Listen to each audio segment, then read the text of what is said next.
No one expected Senator Patty Murray to say that in the middle of the hearing. The chamber, moments ago a restless ocean of shuffling papers and murmured exchanges, fell still. Every eye turned toward the senior senator from Washington as she rose slowly, deliberately, her hand brushing against the microphone. There was something in her composure, steady, unhurried, almost maternal, that demanded attention without asking for it. Across the room, aides froze mid-note. A few senators leaned back, sensing a shift in tone they couldn't yet define. Murray adjusted her glasses, glanced once toward the press gallery, and began in that calm, deliberate voice that has weathered decades of storms in American politics. "Sometimes," she said, pausing as the room tightened around her words, "we forget what leadership really looks like. But this week, we were reminded the sentence lingered like a spark waiting for ignition." A ripple of curiosity moved through the chamber. Who was she talking about? What moment was she about to resurrect?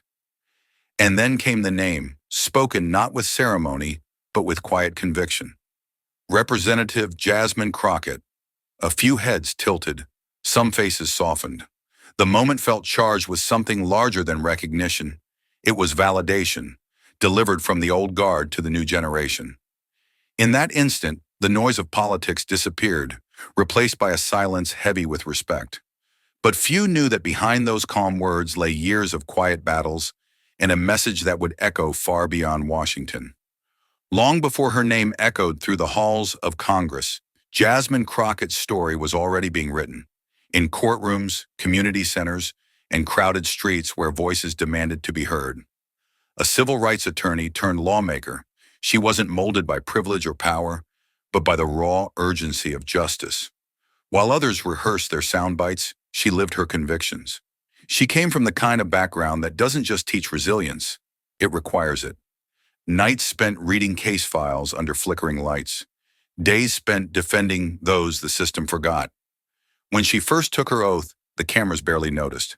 But her words, sharp yet steady, began cutting through the noise like a melody of purpose. In committee hearings, she faced interruptions that would have silenced a lesser voice. Instead, she met each one with poise, her gaze unwavering, her tone measured yet unyielding. Every time she spoke, it wasn't about winning arguments, it was about reclaiming dignity. That quiet strength began to resonate far beyond Washington. Reporters started quoting her. Young activists began repeating her lines on TikTok and Twitter. Even her critics, those who once dismissed her as too outspoken, found themselves grudgingly admiring her command of truth. Crockett's presence was magnetic not because she shouted the loudest, but because she refused to be drowned out. She spoke for those still learning to believe their voices mattered. But with admiration came resistance, and soon her name became a lightning rod for controversy. It didn't take long for the storm to arrive. The same conviction that made Jasmine Crockett a rising force also made her a target. In hearings broadcast live to millions, her words were clipped, twisted, and replayed without context, turned into viral snippets designed to provoke rather than inform. Opponents smirked, interrupted, or spoke over her, disguising condescension as debate. It wasn't just disagreement, it was dismissal, polished and televised. One viral moment captured it all. A senior congressman leaning back, smirking as she spoke with fire in her voice.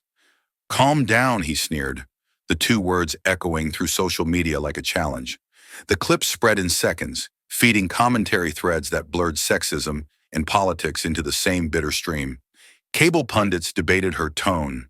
Anonymous profiles mocked her passion. But for every attempt to paint her as angry or unhinged, there were thousands who saw through the act. Hashtags began to rise. "One or Stand with Crockett," "Rush Voice of Truth," "Unbothered," and soon the internet became her amplifier. Still, the attacks carried weight. Behind the confident posture and flawless rebuttals, there were moments when the exhaustion showed.